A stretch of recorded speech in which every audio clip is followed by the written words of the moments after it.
Un cours en miracle, version intégrale, 52, chapitre 7.6. Les dons du royaume. 6. De la vigilance à la paix. Bien que tu ne puisses aimer la filialité que ne faisant qu'un, tu peux la percevoir comme fragmentée.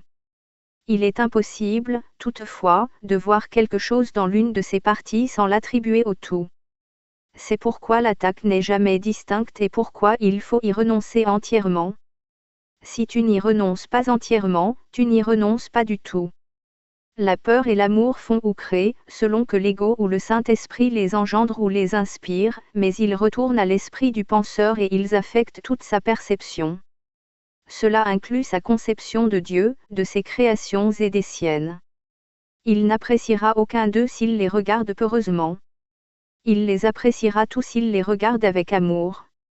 L'esprit qui accepte l'attaque ne peut pas aimer.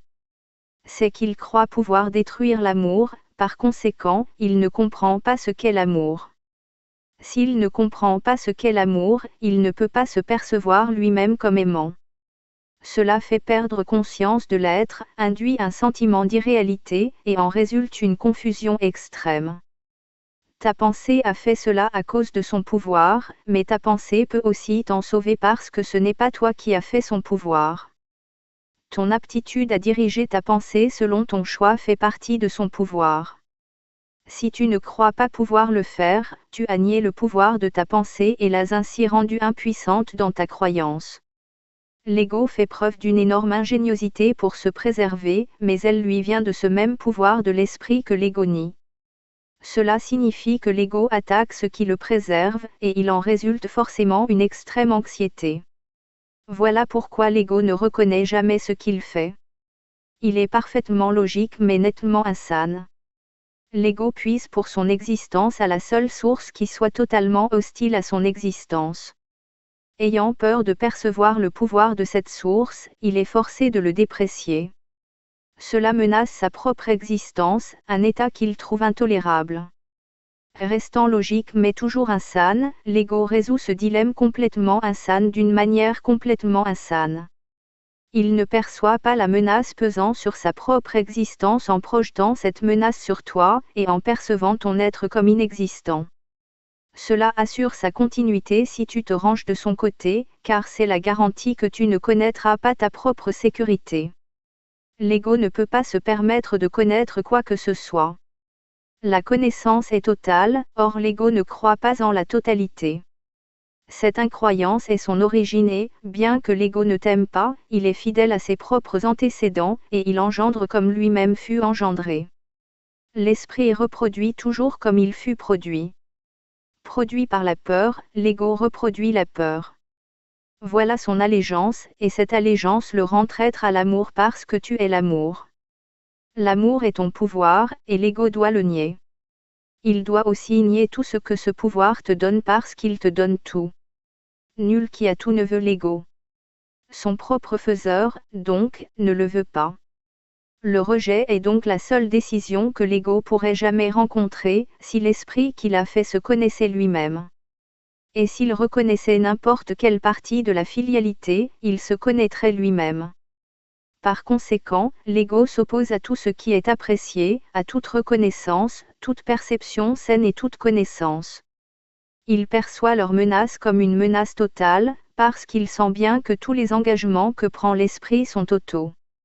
Forcé, par conséquent, de se détacher de toi, il est prêt à s'attacher à n'importe quoi d'autre. Mais il n'y a rien d'autre. Toutefois, l'esprit peut inventer des illusions, et s'il le fait, il croira en elles, parce que c'est ainsi qu'il les a faites. Le Saint-Esprit défait les illusions sans les attaquer, parce qu'il ne peut pas les percevoir du tout. Par conséquent, elles n'existent pas pour lui. Il résout le conflit apparent qu'elle engendre en percevant le conflit comme insignifiant. J'ai dit plutôt que le Saint-Esprit perçoit le conflit exactement tel qu'il est, et il est insignifiant. Le Saint-Esprit ne veut pas que tu comprennes le conflit, il veut que tu te rendes compte que, parce que le conflit est insignifiant, il n'est pas compréhensible. Comme je l'ai déjà dit, comprendre amène à apprécier, et apprécier amène à aimer. Rien d'autre ne peut être compris parce que rien d'autre n'est réel et donc rien d'autre n'a de signification. Si tu gardes à l'esprit ce que t'offre le Saint-Esprit, tu ne peux pas être vigilant pour autre chose que Dieu et son royaume. La seule raison pour laquelle tu peux trouver cela difficile à accepter, c'est que tu penses peut-être encore qu'il y a autre chose. La croyance ne requiert pas de vigilance à moins qu'elle ne soit en conflit. Si elle l'est, c'est qu'il y a en elle des composantes conflictuelles qui ont mené à un état de guerre, et la vigilance est donc devenue essentielle. La vigilance n'a pas sa place dans la paix. Elle est nécessaire contre les croyances qui ne sont pas vraies, et jamais le Saint-Esprit n'y aurait fait appel si tu n'avais pas cru ce qui n'est pas vrai. Quand tu crois quelque chose, tu l'as rendu vrai pour toi. Quand tu crois ce que Dieu ne connaît point, ta pensée semble contredire la sienne, ce qui fait que cela apparaît comme si tu étais en train de l'attaquer. J'ai insisté plusieurs fois sur le fait que l'ego croit pouvoir attaquer Dieu, et il essaie de te persuader que c'est ce que tu as fait. Si l'esprit ne peut pas attaquer, l'ego en arrive très logiquement à la croyance que tu dois être un corps. En ne te voyant pas tel que tu es, il peut se voir lui-même tel qu'il veut être. Conscient de sa faiblesse, l'ego veut ton allégeance, mais pas tel que tu es réellement. L'ego veut donc engager ton esprit dans son propre système délirant, parce qu'autrement la lumière de ta compréhension le dissiperait. Il ne veut aucune partie de la vérité, parce que l'ego lui-même n'est pas vrai. Si la vérité est totale, ce qui n'est pas vrai ne peut pas exister. L'engagement envers l'un ou l'autre doit être total, ils ne peuvent coexister dans ton esprit sans le diviser. S'ils ne peuvent coexister en paix, et si tu veux la paix, tu dois abandonner l'idée de conflit entièrement et pour tout le temps. Cela requiert de la vigilance mais seulement aussi longtemps que tu ne reconnais pas ce qui est vrai. Tant que tu crois que deux systèmes de pensée totalement contradictoires se partagent la vérité, ton besoin de vigilance est apparent.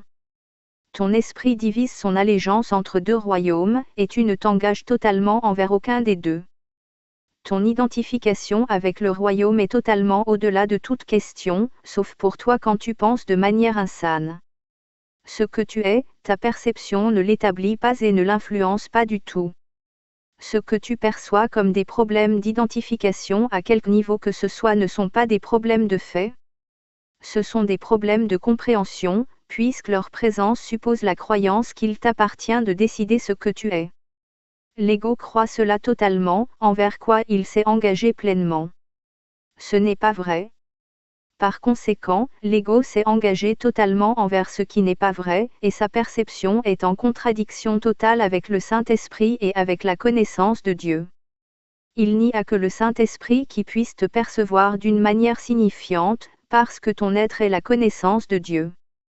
Toute croyance que tu acceptes à part cela obscurcit la voie pour Dieu en toi, et va donc obscurcir Dieu pour toi. À moins que tu ne perçoives sa création véritablement, tu ne peux pas connaître le Créateur, puisque Dieu et sa création ne sont pas séparés. L'unité du Créateur et de la création est ton entièreté, ta santé d'esprit et ton pouvoir illimité. Ce pouvoir illimité est le don que Dieu te fait, parce que c'est ce que tu es. Si tu en dissocies ton esprit, tu perçois la force la plus puissante dans l'univers comme si elle était faible, parce que tu ne crois pas que tu en fais partie. Perçue sans la part que tu y prends, la création de Dieu est vue faible, et ceux qui se voient eux-mêmes affaiblis attaquent. Toutefois, l'attaque ne peut être qu'aveugle, parce qu'il n'y a rien à attaquer. Par conséquent, ils inventent des images, les perçoivent indignes et les attaquent à cause de leur indignité. Voilà tout ce qu'est le monde de l'ego. Rien. Il n'a pas de signification. Il n'existe pas. N'essaie pas de le comprendre parce que, si tu le fais, tu crois qu'il peut être compris et qu'il est donc capable d'être apprécié et aimé. Cela justifierait son existence, qui ne peut pas être justifiée. Tu ne peux pas rendre l'insignifiant signifiant. Ce ne peut être qu'une tentative insane. Quand tu permets à l'insanité d'entrer dans ton esprit, cela signifie que tu n'as pas jugé la santé d'esprit entièrement désirable. Si tu veux autre chose, tu feras autre chose, mais parce que c'est autre chose, cela attaquera ton système de pensée et divisera ton allégeance.